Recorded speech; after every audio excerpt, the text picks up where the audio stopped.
দীর্ঘ প্রক্রিয়া শেষ করে এখন রায় ঘোষণার চূড়ান্ত পর্বে উন্নীত হয়েছে। আমরা অঙ্গীকার করেছিলাম যে যারাই বাংলাদেশে যত শক্তিশালী হোক না কেন, যদি কেউ অপরাধ করে, মানবতা বিরোধী অপরাধ করে, তাদেরকে সঠিক বিচারের মুখোমুখি করা হবে এবং তাদের আইন অনুযায়ী যে প্রাপ্য সেটা তাদেরকে বুঝিয়ে দেওয়া হবে। সেই প্রক্রিয়ায় আমরা একটা দীর্ঘ যাত্রা শেষ করেছি। আমরা এখন চূড়ান্ত পর্বে উপনীত হয়েছি।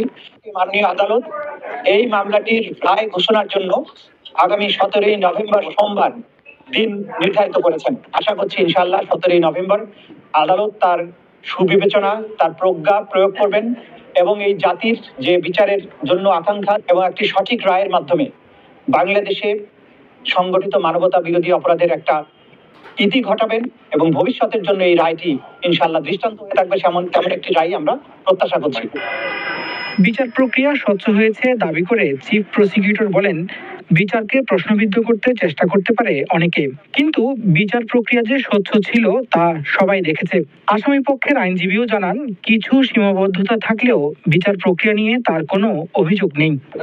বিচার প্রক্রিয়া আমার দেখা মতে কোনো অস্বচ্ছতা আমি দেখি নাই, কারণ আমাকে কেউ কোন রকমের ইন্টারাপ্ট করে নাই, এটা আমি বলতে পারবো।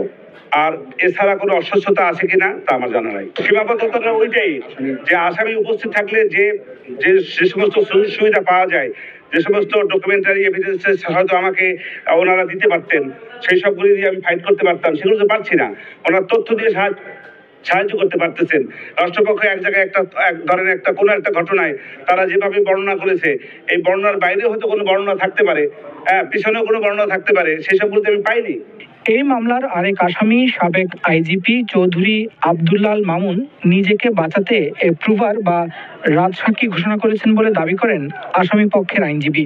আমি তো তার কথা বিভিন্ন জবানবন্দিতে আমি বলেছি বিভিন্ন সময় যে সে তার নিজেকে বাঁচার জন্য আমার আসামিদেরকে ভর করে নিজে বাঁচার জন্য সেই নিজেকে অ্যাপ্রুভার ডিক্লেয়ার করেছে। এদিকে মামলার রায়ের তারিখ ঘোষণার দিনে আদালত এলাকায় ছিল বাড়তি নিরাপত্তা।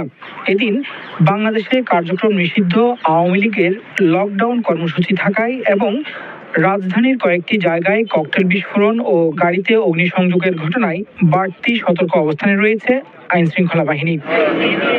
রাজধানীতে যান চলাচল